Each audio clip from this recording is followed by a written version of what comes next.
Crazy Santosh YouTube चॅनलमध्ये मी तुमचं स्वागत करतो मित्र। आजचा जो ट्रेक आहे तो चाललाय राजगड ते तोरणा। आजचा ट्रेक शिवराय ट्रेकर्स बरोबर आपण सुरू केलेला आहे। त्याचबरोबर माझे सहयोगी सचिन जाधव आणि काटेदादा त्यांच्याबरोबर आम्ही सुरुवात केली खरी, पण जसं बघतो आपण की सगळा ग्रुप पुढे गेलेला आहे आणि आमच्या बरोबरचे काही सहकार्य मागे असल्यामुळे आम्ही त्यांची साथ देत ह्या ट्रेकची सुरुवात केली आहे। शोभा वाढवतोय आणि तुम्ही बघत असाल किती सुंदर असं वातावरण आहे। पाऊस पडेल की नाही याची शाश्वती नाहीये, पण वातावरण फार प्रसन्न आहे आणि पुढे जाता जाता काय आपण घडामोडी कॅप्चर करणारच आहोत। राजगड किल्ल्यावर छत्रपती शिवाजी महाराज यांची स्वराज्याची पहिली राजधानी होती। पुणे शहराच्या नैऋत्य दिशेला असणारा हा गड फारच सुंदर। आज आपण चाललो आहोत राजगड ते तोरणा।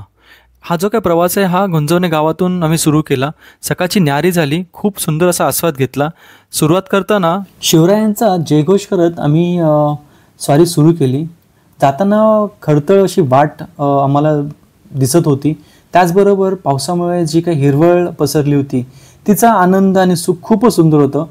डोंगरावरती असं वाटत होतं की हिरव्या रंगाने खूप असे छान सुंदर असे काही छटा आपल्याला बघायला मिळत होत्या। आज जर तुम्ही बघितलं तर हा रस्ता जो आहे तो खूप सुंदर आहे आणि जसं बघितलं की आपल्याला पुढे जाताना या प्रत्येक गोष्टीचा अनुभव घेत जावा लागणार आहे। आमच्या जसं जसं पुढे जात होतं तसं कुतूहल अजूनच जास्त निर्माण होत होतं। जसं इकडचं हिरवगार वातावरण, त्याचबरोबर असणारे खडतर रस्ते आणि इथे असणाऱ्या सुंदर अशा फुलांचा अनुभव आम्हाला बघायला मिळाला।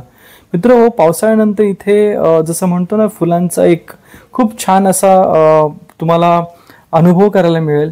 त्याचबरोबर डोंगरावरती असणारी हिरवळ ही खूपच सुंदर आहे। असं वाटत होतं की जेव्हा जातोय आपण तेव्हा आणखी पुढे काय बघायला मिळतंय आणि एक एक गोष्टीचा पडाव आम्ही पार करत पुढे चाललो होतो। रस्ता तसा खडतर होता, पण त्याचबरोबर असणारा आमचा जो काही समूह बरोबर होता त्यांच्याबरोबर असणारी जी एनर्जी होती ती फारच सुंदर होती। जसं बघितलं आपण की शिवराय ट्रेकर्समध्ये बरेचसे लोक एनर्जेटिक आहेत आणि त्या प्रत्येकाचा अनुभव आम्हाला कामी आला। आज जसं आपण बघतो की वातावरण एवढं सुंदर असताना चालणं आणि त्याचबरोबर ट्रेक करणं ही फार एक सुंदर अनुभवाची गोष्ट होती। जसं पुढे पुढे जात होतो तसं तो डोंगर पार करता करता आम्हाला गडाजवळ पोहोचताना खूप छान वाटत होतं। रस्ता फार सुंदर आहे आणि जसं बघतोय आपण की पूर्ण सगळीकडे जशी हिरवळ आहे त्याचा आनंद लुटताना आम्हाला फार मजा येते आणि अशा प्रकारचा आनंद लुटण्यासाठी मी तुम्हालाही सांगेन तुम्ही प्लीज या गडावरती व्हिजिट करा। खूप सुंदर वातावरण असतं। पावसाळ्यानंतर आलात तर अप्रतिम असा अनुभव तुम्हाला बघायला मिळतो।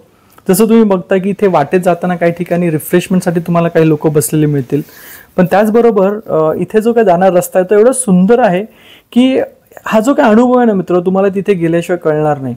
आणि पुढे जाताना तुम्ही बघाल की काही ठिकाणी अशा काही लोखंडाच्या फिटिंग्स लावले ज्याच्यामुळे तुम्हाला वर चढण्यासाठी त्याचा आधारच घ्यावा लागतो।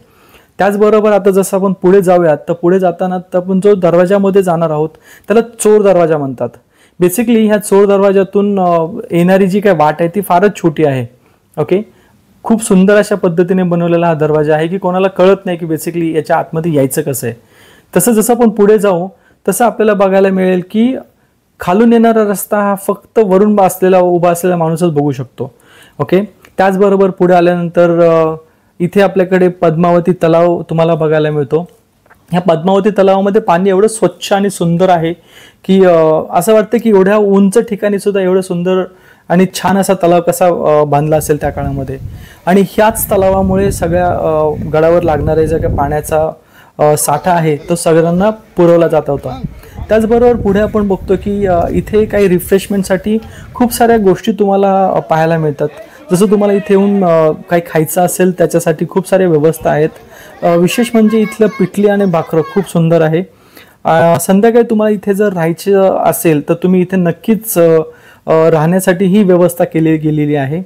आम्ही आत्ता जसं म्हणतोय की गडावरून आम्ही आत्ता चाललो आहे संजीवनी दरवाजाकडून पुढे जाताना आम्हाला तोरण्यापर्यंत पोहोचायचं आहे। तुम्ही बघाल की मित्र आम्हाला कमीत कमी 6 ते 7 डोंगरांना पार करून तोरण्यापर्यंत पोहोचायचं आहे। खूप सुंदर आणि खडतर असा रस्ता आहे, पण जर म्हणतो ना आपण की आपल्या बरोबर असणारी मंडळी जर छान असतील तर तुमचा प्रवास हा सुखद आणि छान असतो।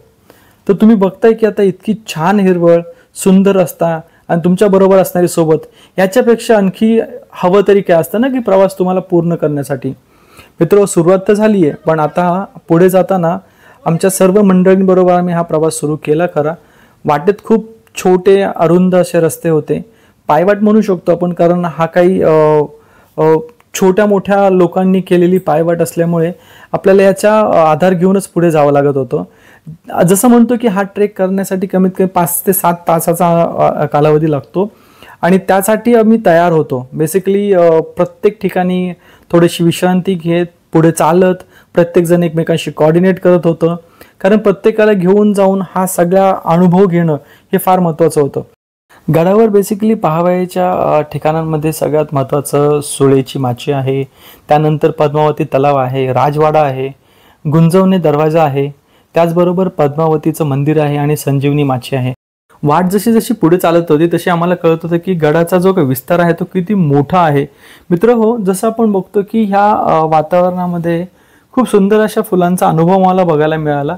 वाट तशी सहज होती, पण जेव्हा पुढे जात होतो तेव्हा आम्हाला अनुभव होता की किती सुंदर पद्धतीने हे जे काही ठेवण केली गेली होती गडाची ती सुंदर होती. तसं पुढे आपण बघतो की गडामध्ये खूप काही दरवाजे इथे बनवलेले आहेत. त्याच्यापैकी अनुभव घेत असताना तुम्हाला बघायला मिळतं की बेसिकली इथे काही पाण्याचे साठे करून ठेवले होते. हे पाण्याचे साठे बेसिकली कशासाठी आहेत तर तिथे गडावरती लागणारी जी काही पाण्याची व्यवस्था आहे ती पाण्याची व्यवस्था व्यवस्थित आणि चोख असावी याच्यासाठी ह्या पाण्याच्या व्यवस्था करून ठेवल्या होत्या. पण एक असा वेळ येतो मित्र जेव्हा तुम्ही या ठिकाणी थांबून गडाचं जे दृश्य आहे ते बघू शकता. अति सुंदर अप्रतिम असे दृश्य आहे. तुम्ही ते थांबून फोटो काढू शकता आणि जास्त वेळ तुम्हाला ते स्पेंड करण्यासारखा वाटतं नक्की स्पेंड करा, बिकॉज ह्याच्यासारखा अनुभव तुम्हाला बघायला मिळत नाही. वाटेत जाताना मला त्याच गावी असणारी राहणारी काही लोकांचा परिचय झाला. मी त्यांच्याशी चर्चा केली, त्यांनी आम्हाला गाईड केलं की पुढे जाताना कुठल्या कुठल्या गोष्टींची काळजी घ्यायची, खाली उतरताना आम्हाला कुठला प्रसंग येऊ शकतो त्याला आम्ही कसं काय तोंड देणार आहोत, अशा काही प्रकारची त्यांनी आम्हाला माहिती दिली. त्यांचा अनुभव आम्ही घेतला आणि पुढे वाटेत जाताना आम्हाला लक्षात येतो की ऊन खूप जास्त वाढलं होतं, पण आम्हाला मित्र एक सुंदर अशी गोष्ट मिळत होती की जी आमच्या बरोबर झाडी होती, ओके, ज्या झाडांमुळे आम्हाला बचाव केला गेला. कारण बाहेर ऊन खूप जास्त होतं, पण त्या झाडाच्या खालून जाताना कळलं की आम्हाला सावलीचाही अनुभव होता. इतकी छान आणि सुंदर अशी तटबंदी तुम्हाला बघायला मिळते. गड खूप सुंदर पद्धतीने बांधलेला आहे. पण हा जो काही प्रवास आम्ही करत होतो याचा अनुभव आम्हाला लक्षात येत होता की आम्हाला तोरण्यापर्यंत पोहोचायचं आणि तोरण्यापर्यंत पोहोचताना आम्ही वाटेत खूप साऱ्या जंगलासारख्या वाटेतून आम्ही जात होतो. पुढे आम्हाला माहित होतं की एक रस्ता येणार आहे, त्या रस्ता पार केल्यानंतर पुढे आमची जी काही वाटचाल चालू होणार होती ती तोरण्यासाठी चालू होणार होती. जसं आम्हाला तो रस्ता मिळाला तेव्हा असं वाटलं की खूप सुंदर आम्ही तो प्रवास पार केलेला आहे. पण ह्याच्या पुढचा टप्पा मित्र हो तेवढाच सुंदर आणि अप्रतिम होता. तर आत्ताच्या ट्रेकबद्दल तुम्हाला कसं वाटलं काय वाटलं, लाईक करा, शेअर करा आणि तुमच्या मित्रांवर कमेंट करा. Welcome to crazy Santosh YouTube channel.